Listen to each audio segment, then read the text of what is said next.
Comme l'avait dit l'ombre discrète, l'écureuil était revenu à la clairière, mais il n'y trouva que l'ours, encore endormi, tandis que quelques oiseaux tentaient bruyamment de le réveiller. Eh bien, que se passe-t-il ici? Où est donc passé Katie? Écureuil! Écoute-moi! Cria l'oiseau. Il est arrivé une chose terrible! Il est arrivé une chose horrible! Oiseau, calme-toi, respire un grand coup et explique-moi. L'oiseau reprit son souffle et lui raconta tout ce qu'il avait pu voir. Quand il eut fini, l'écureuil, très en colère, répondit. Oh, quelle bande de vils coquins! Cette fois, ils sont allés trop loin. La pauvre Katie est en danger. Il faut à tout prix aller l'aider. Mais comment faire tout seul?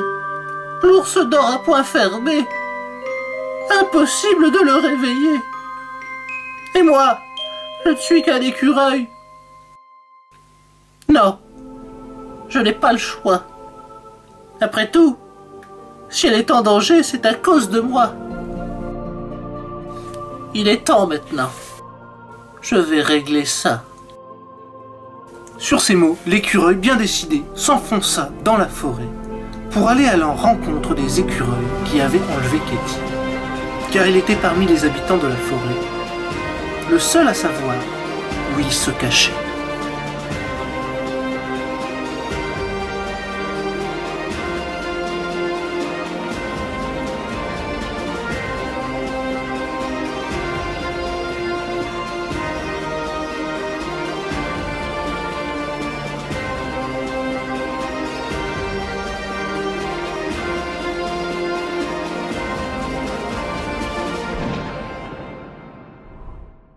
Un peu plus loin, derrière les arbres cachés par les feuillages, il y avait un endroit connu uniquement des écureuils.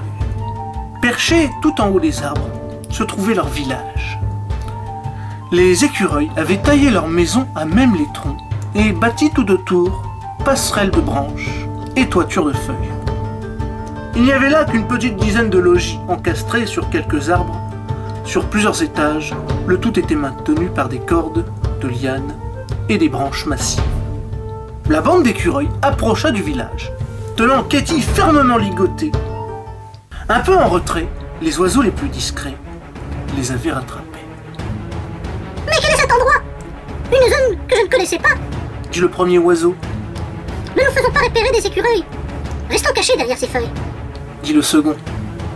Oui, tu as raison. Restons là et observons. Répondit le troisième. Les écureuils étaient en train de traîner Katie jusqu'au centre du village, là où se tenait une sorte de sculpture en bois représentant un écureuil debout sur un arbre perché. Détachez-moi, bande de vilains! Ce que vous faites n'est pas bien. Je n'ai pas peur de vous. Dites-moi, où sommes-nous? Demanda Katie. Tu es au village des feuilles, lieu de vie des écureuils. Mais pour te détacher, tu peux aller te gratter. Répondit l'écureuil qui se tenait devant elle. Les écureuils se mirent à rire et à sautiller autour de l'arbre tandis que Katie s'agaçait de plus en plus de leur petit manège. Détachez-moi, bande de vilains! Ce que vous faites n'est pas bien. Vous ne m'effrayez pas. Mais qu'allez-vous faire de moi? Le premier écureuil s'avança vers elle, un sourire narquois sur ses lèvres. Oh, voyez-vous ça? La petite Chippie n'aurait pas peur de moi? En est-elle certaine? Je ne le crois pas. Cela me ferait de la peine. Non, je n'ai pas peur de toi, vilain. Je ne suis peut-être qu'un petit chien, mais je n'ai peur de rien. Et sûrement pas d'un écureuil à la voix de clavecin. Tous les écureuils s'arrêtèrent soudain, comme choqués, paralysés et le regard rond et inquiet tourné vers leur chef qui était tout aussi choqué. Il regardait Katie très énervé. Qu'est-ce que tu as dit? J'ai sûrement mal compris. Répète un peu pour voir. Car je ne peux pas le croire. Tu as très bien entendu, vilain.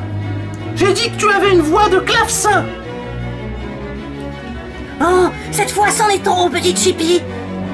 Je voulais attendre qu'il se ramène ici, mais là, tu me manques de respect. Alors terminé, fini de jouer.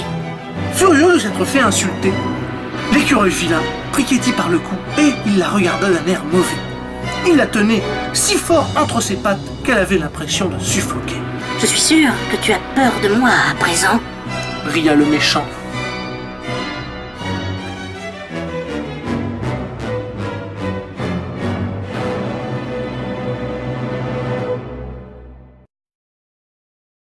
N'hésitez pas à vous abonner pour ne pas manquer le prochain épisode.